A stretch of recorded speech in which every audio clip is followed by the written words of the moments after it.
बाबासाहेब घटना समितीतील महत्त्वपूर्ण अशा मसुदा समितीचे अध्यक्ष होते. त्यांनी तब्बल 2 वर्ष 11 महिने 18 दिवसांच्या प्रदीर्घ अभ्यास आणि संशोधनातून स्वातंत्र्य, समता, बंधुता आणि सामाजिक न्याय यावर आधारित सर्वसमावेशक असे संविधान भारताला दिले.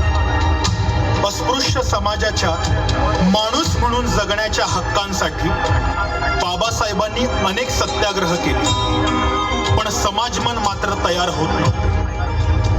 13 ऑक्टोबर 1935 रोजी येवले येथील परिषदेत बाबासाहेब म्हणाले होते की मी हिंदू म्हणून जन्माला आलो, पण हिंदू म्हणून मरणार नाही.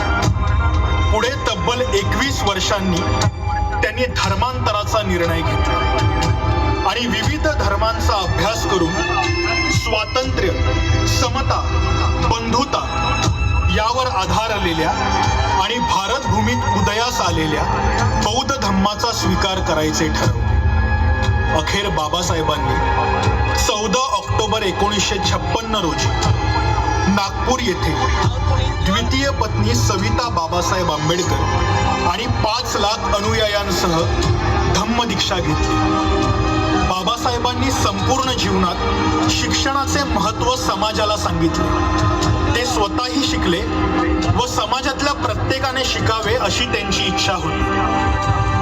पुढे या त्यांच्या जीवन कार्यासाठी त्यांच्या महापरिनिर्वाणानंतर 1990 साली भारत सरकारने त्यांना भारतरत्न या सर्वोच्च नागरी पुरस्काराने गौरविले. अशा या महामानवाची जयंती दरवर्षी 14 एप्रिल रोजी भारतातील अनेक राज्यात सण